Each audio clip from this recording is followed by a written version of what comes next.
I tried to make a few notes. So I'll just keep it short. If I omit talking about anyone, please let me know. You know the problem, I think, well, somehow or other, I feel like the fellow who went to a house of ill repute, and he went in, he told the madam, he said, I would like a girl.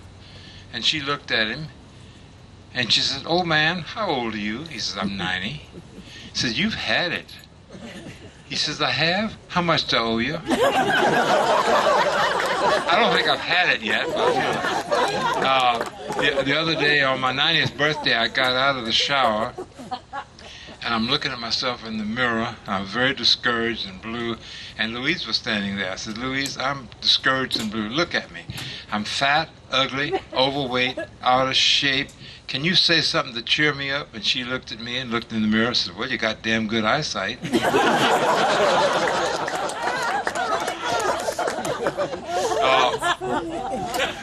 other night we were there, and she says, I'm hungry for a tuna sub. Would you go out and get me a tuna sub? I said, okay. And she said, now write it down so you get it straight. So I don't have to write it down. I may be 90, but I'm not that senile. I can remember that. So I'm gone. I come back, and I says, here's your Big Mac. And she looked at it. She says, I told you to write it down. You forgot the French fries. Now, while I was in Paris, I figured it was a good chance to improve my knowledge of French. Now, Beverly has always been very good at languages, and I've been very poor at languages. I remember when she took French in high school, there was a substitute teacher, and because Beverly is such a musician, her ear can hear the slight nuances of sound.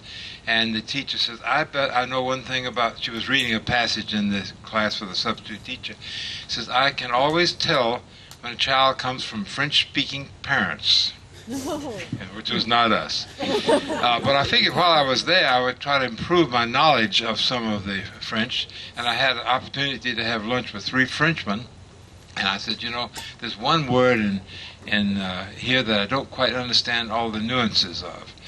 And they said, well, what word is that? I said, well, the word savoir-faire. I don't quite understand what the significance of it. And one of the Frenchmen says, okay, I'll explain it to you. Let's say you come home early, unexpected. You go up, open the bedroom door, and your best friend is in bed with your wife. If you say, pardon me, and close the door and leave, that's savoir-faire.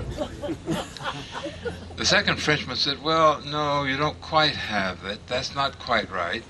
I'll give you a better example. You come home early, unexpected. You go upstairs, you open the bedroom door. Your wife is in bed with your best friend, and you say, pardon me, pray continue. And you leave. That's savoir-faire. And the third Frenchman says, well, I think you still have missed it. Let me cite it this way. You come home unexpectedly.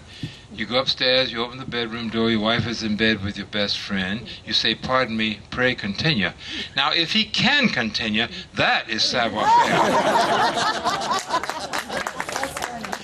But really, I don't know what to say to all of you folks. I'd like to say something about each of you. I would omit someone if I did it. So many faces that bring back wonderful memories. I think I'll have to tell you the story about Fred, who lost his last name. He was stopped by a policeman for speeding, and the policeman said, what's your name? He said, Fred. He said, what's your last name? He said, I lost it. The policeman says, how can you lose a last name? He said, well, it's a long story. The policeman says, I've got time, tell me. He said, well, I was born Fred Dingaling.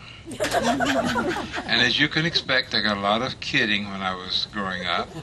I went to school, I was very studious, and I went to med school. The American Medical Association, the AMA, awarded me a medical degree, an MD, so I was known as Fred Dingaling, MD. But I decided I really did not like being a doctor. I didn't like people complaining all the time, and I couldn't stand the sight of blood, and sick people were so discouraging. So I went back to school, and decided I would be a dentist. And the ADA, American Dental Association, awarded me a DDS, Doctor of Dental Surgery, so I was known as Fred Dingeling, MD, DDS. And that was fine, except I had a dental assistant, a DA, and I had an affair with her, and she gave me VD. So I was known as Fred Dingeling, MD, DDS with VD.